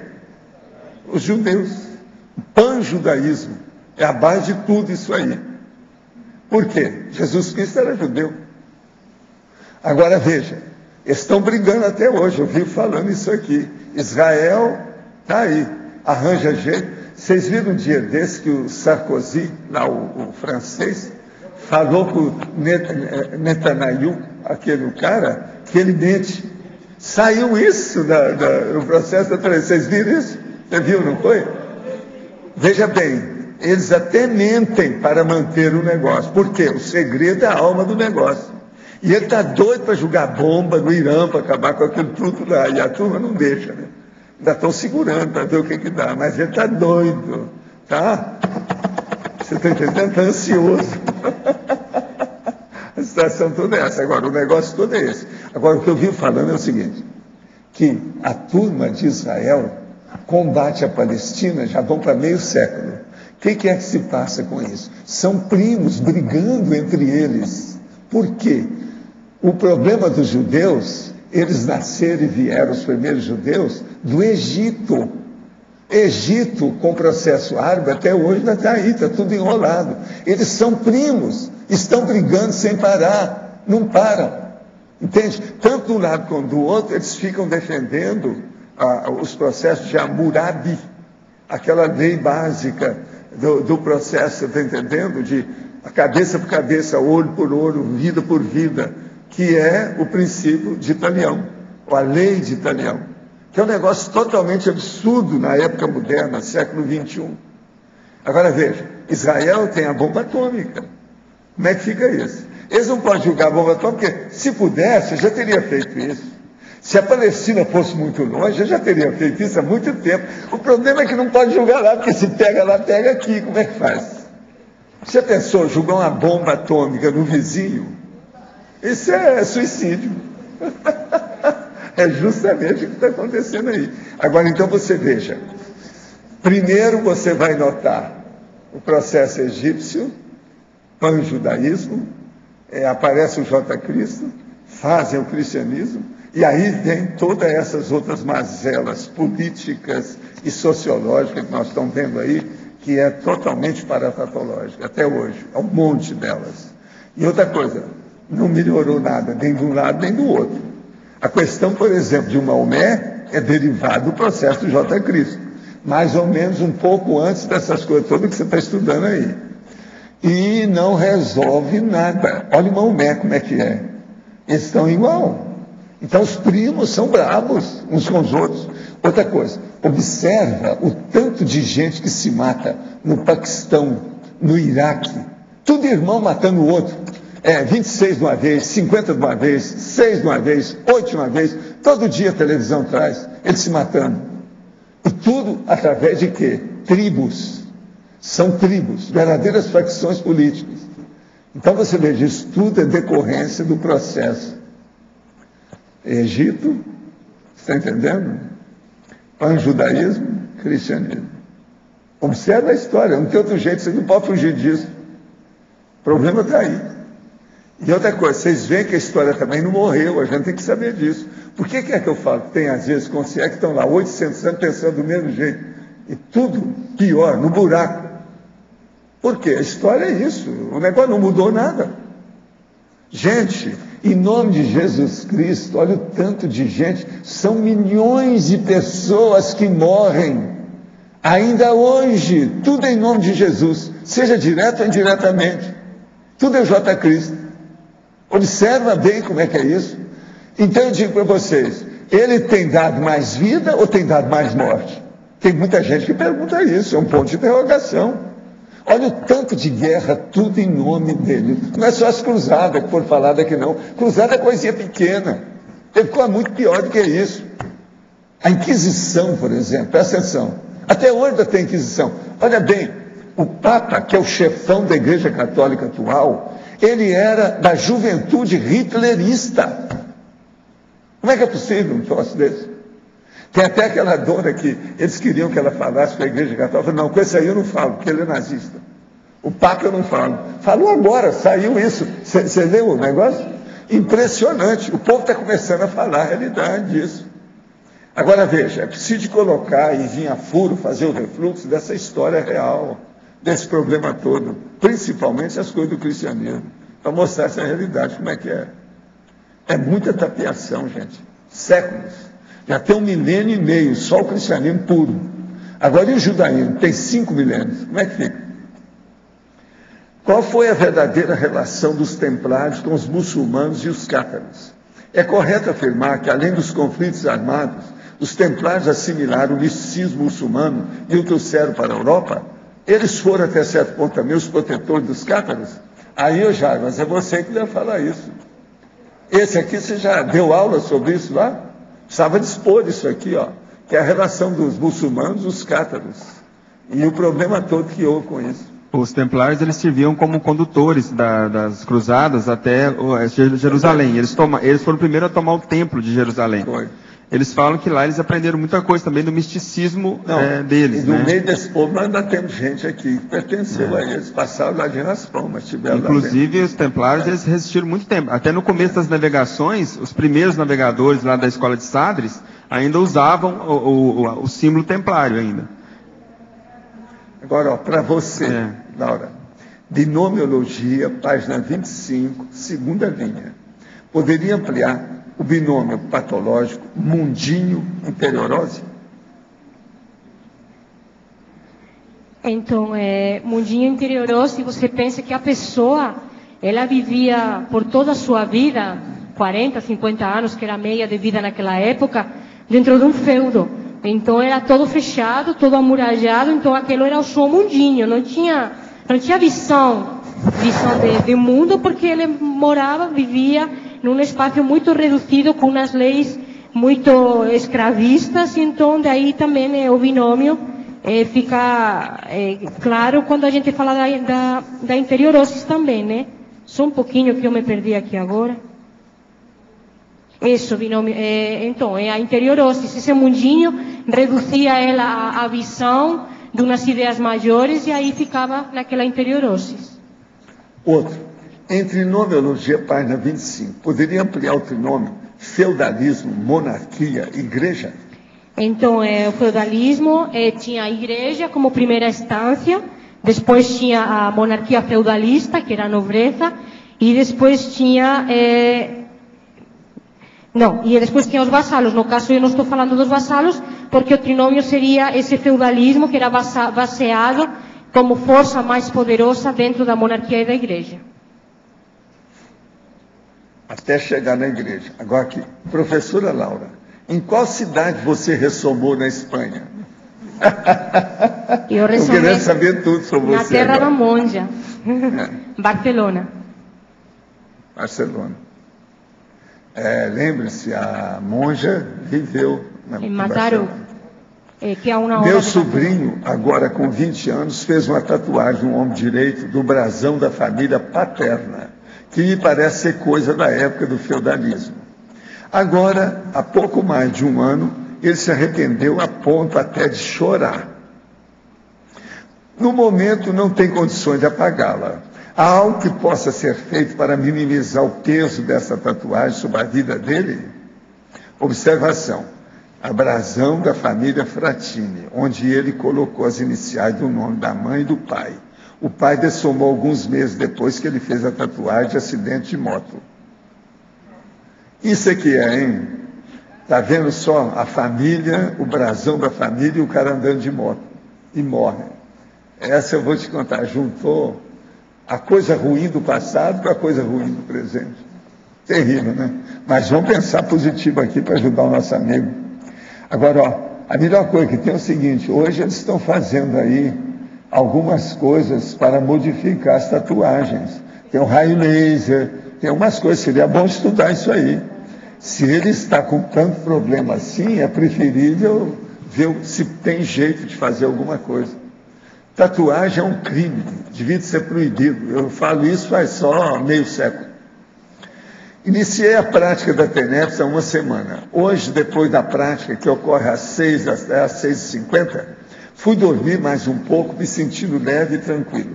Acordei um pouco agitado e nervoso. Fiz circulação de energia diversas vezes, mas após um banho melhorei 100%. Que poderia ser? O senhor pode falar algo? Não, isso aí é preciso de ver o que você está fazendo, como é que está, como é que estão esses dias da sua vida, com quem você está se envolvendo, trabalhando, tendo contato. Isso tudo é importante para ver o seu momento evolutivo. Olha bem o que é que se passa para você esclarecer isso melhor. O feudalismo continua nas partes mais pobres do Brasil? Só mudou o nome para coronelismo? Há alguma diferença? Você já viu falar no coronelismo? Não. É mais ou menos a mesma coisa. Aí então poderia ser... O Nordeste tem muito disso ainda até hoje. Aí seria o neofeudalismo, então. Que a gente está falando no final do debate. Ô, Laura, aqui no ar. Sim. Uma das personalidades, acho que, no meu ver, assim, a mais ícone, né, desse período é o Carlos Magno. Você chegou a estudar alguma coisa dele? Qual a relação dele com esse desenvolvimento do feudalismo? Pouca coisa, Guilherme. O que eu vi é o que você falou, que foi o mais poderoso, ele que instituiu mais as leis e a estrutura do feudalismo mesmo.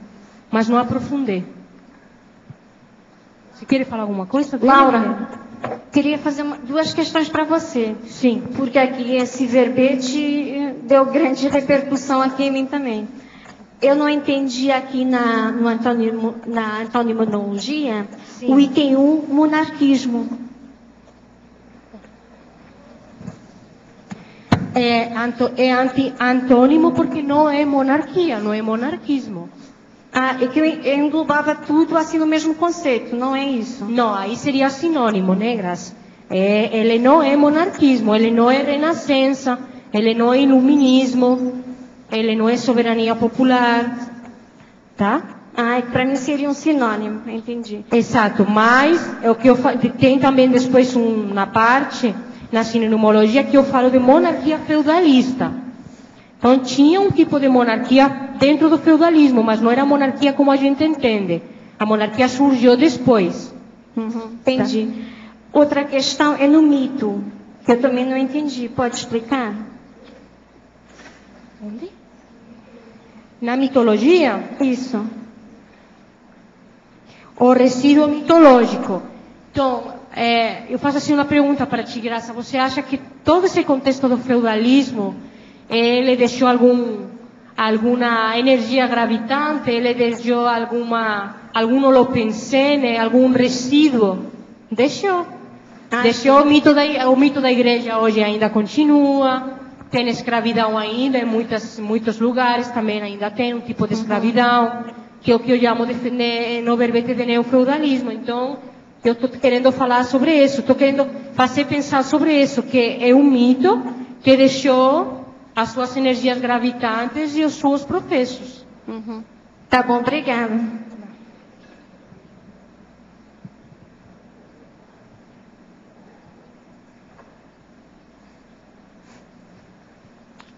Laura, letra B, João Melo. Ô, Laura, você podia expandir um pouco mais do neofeudalismo, além das energias gravitantes, algum sistema de relação que ainda mantenha características do feudalismo? Agora, na época atual? Isso, atual. Então, eu me retomo de novo a frase enfática, onde eu falo do neofeudalismo, né? Então, o neofeudalismo, ele está enmascarando ainda um comportamento feudalista, por exemplo, dentro da ditadura, né? A ditadura não deixa de ser um tipo de sometimento, igual que era o feudalismo. Então, eu considero que ainda tem o feudalismo no século XXI enmascarado com nomes diferentes, mas o comportamento humano não deixou. Por exemplo, hoje ainda existe tortura. No feudalismo existia tortura, existia sometimento, existia o poder da igreja. Tudo isso mudou, sim, obviamente que mudou, mas não desapareceu totalmente. Ainda a gente tem. Ali na legislologia você fala na lei do mais forte. Não, isso também não se aplica, por exemplo, no caso lá das favelas, do domínio do narcotráfico? Sim, com certeza. Com certeza, isso não sumiu, ainda existe a lei do mais forte. Onde eles decidem quem fica, quem sai. Tem hierarquia, não tem? Tem. Então, mientras a gente tenha hierarquias e diferenças sociais, a gente vai ter tudo isso ainda. E você estudando o feudalismo, você vê que todas as injustiças de hoje, parece que todas têm a sua base aí. Não é nada novo. Nós deixamos as coisas mais sutis, mais enmascaradas, mais bonitinhas. Mais eufemismo. Exatamente. Mais disfarce. Mas tem tudo isso, ainda tem. Agora, ó, Só para vocês verem, isso aqui é uma pasta plástica. Só tem no Brasil. E é feito por uma indústria que vende as coisas do Rio de Janeiro. Meus amigos, já na década de 70, saíam de São Paulo para comprar isso na Rua do Ouvidor, onde eles tinham a base. Agora eu pergunto a vocês, qual a relação disso com o feudalismo? Só tem. Mas como? Você vai falar um plástico, uma pasta L? O que é que tem que ver? Tem sim. Vocês observam aqui, ó, isso é a marca da tipografia União. É um brasão com cruzeiro dentro escrito União. E aqui, ó, o tipo da pasta, 170 PV. Sem influência de quê? Brasão. O que é brasão? Aqui, olha o brasão. São as melhores pastas que tem no Brasil. Viva o brasão da União. Nos Estados Unidos não tem essa pasta. Você vê como é que é a influência da história séria, né? Agora, você veja, o brasão desse é até bonitinho, aí tá bem arrumadinho, né? Pequenininho. Logotipo. Tá certo? Não interessa, mas está aí. Oh. Agora, tudo é o nome disso. Dinastia. Tem um monte de nome aí para ver o processo da... Né? Pois é. Dinastia familiar. Aí entra a onomástica, que criou uma série de condições nessa história. E uma série de nomes.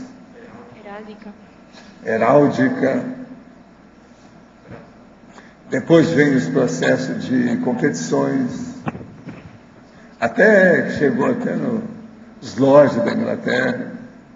Câmara dos Lords. Tudo isso, ó. A situação é precária.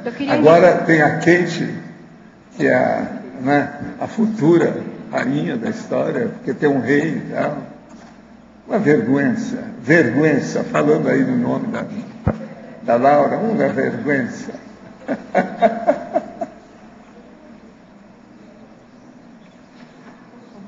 Eu queria indicar para as pessoas que se interessaram pelo feudalismo, o livro que eu achei mais completo, este aqui. É do Jerome Basquiat, A Civilização Feudal. Eu acho que o que tem aqui na epígrafe. Está na bibliografia, sim. É quizá o mais completo de todos os que eu li. Este aqui também é muito bom, porque o feudalismo está também na bibliografia, mas ele é mais técnico, parece mais... Fala mais de leis, de direito mesmo. Eu tive um pouco mais de dificuldade de entender a causa dos conceitos. Este autor também ele é muito conhecido, Jacques Le Goff, Uma Longa Idade Média, também bem bom. E este aqui, A Sociedade Feudal, de Marc Bloch, que é também um autor que estuda muito feudalismo.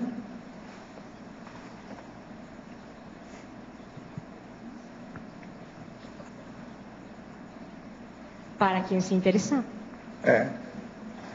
Aí eu quero te perguntar se alguém aí recebeu algum filtro do papai, etc.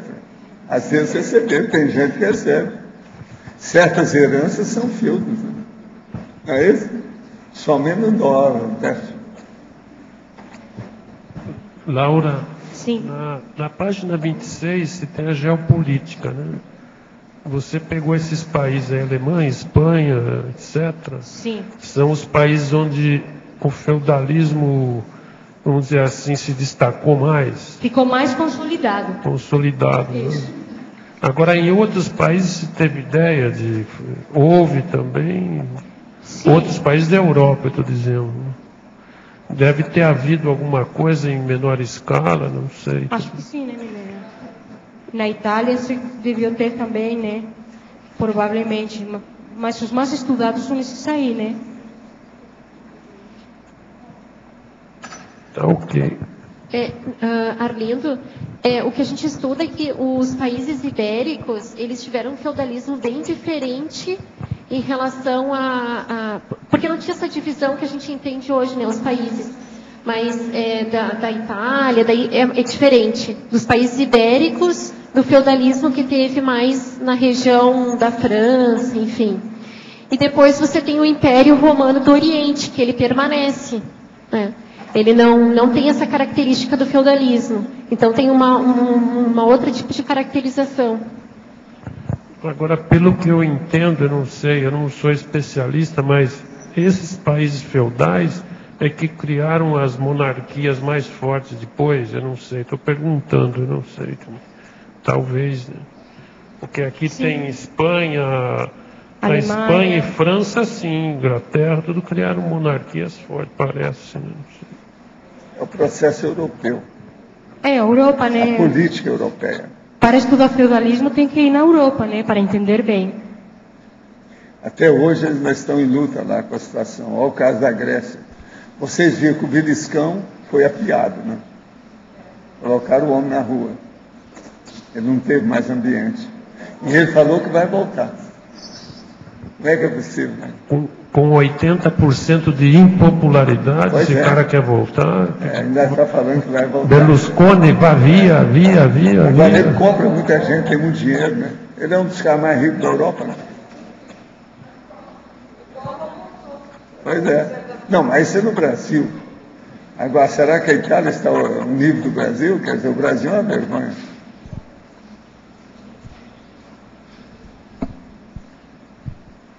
Agora, a Itália, precisa do Arvindário ver, né? O que ele faz com a Itália. Vamos ver o que é que você se mexe aí a resolver essa situação. Não é fácil. Agora, Laura, eu não posso falar aqui mais 500, que o povo está criando problema com isso. Então, eu vou pedir para todo mundo, quando acabar assim, a abertura, fazer mais 10 verbetes. 10, ninguém pode reclamar. Vocês estão certos? Que é uma vergonha. Eu vou ter que rebaixar o meu score para ajudar o povo. Morro de vergonha de fazer isso, mas vou fazer doravante. Então, eu espero mais 10 verbetes seus nos próximos meses. Tá bem? Não é isso? Nossos comerciais, por favor. Obrigado.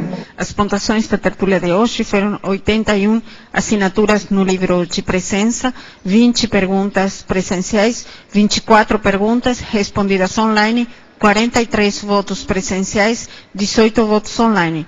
Hoje temos 4 recados. Alcira e Djalma, primeira Jornada Internacional de Conscienciometria. Daiane, Escola do Parapsiquismo. João Paulo, Fundamentos da Conscienciometria. Eduardo, Curso Alco-Voltaico. Boa tarde. Gostaríamos de convidar as pessoas interessadas e automotivadas a participar da primeira Jornada Internacional de Conscienciometrologia, apresentando as suas pesquisas nos dias 6, 7 e 8 de julho de 2012. O professor Djalma vai falar sobre a temática. A chamada de trabalhos, para quem tiver interesse, já está no site da Conscius, www.conscius.org.br. Vocês podem fazer o download e dar uma olhadinha. Vou só dar uma passadinha rápida nos temas, são 11 temas. Eu vou comentar 3 principais, que é, por exemplo, conscienciometria e especialidades da conscienciologia. Então tem uma abrangência grande. Todo mundo que tem a pesquisa, que tem algum tipo de afinidade, paralelo com a conscienciometria, por favor, pode apresentar. Agora tem outros bem específicos, como conscienciobaia e exemplarismo tarístico, e parapsiquismo conscienciométrico interassistencial e outros. Quem quiser, dá uma olhada na chamada de trabalhos no site da Conscius, vou repetir, www.conscius.org.br, e o prazo final para entrega é 6 de janeiro de 2012 dos trabalhos. Todos convidados, muito obrigado.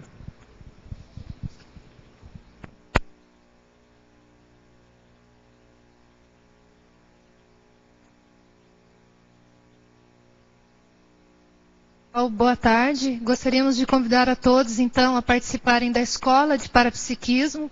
A escola é um programa de desenvolvimento do parapsiquismo que ocorre aqui no CAEC e tem a duração de 1 ano, 12 meses.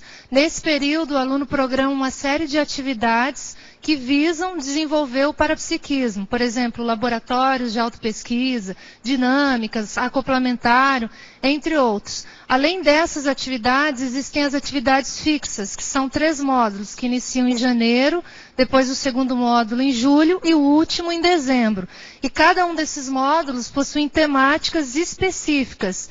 Em relação a alguns exemplos, né, nós temos condicionamento energossomático, entrevistas com EPICONs, o aluno também vai preenchendo o seu currículo parapsíquico e uma série de planilhas que visam acompanhar o desenvolvimento do parapsiquismo durante um ano. Então, quem tiver maior interesse, basta procurar a recepção do CAEC, que as inscrições já estão abertas. Obrigada.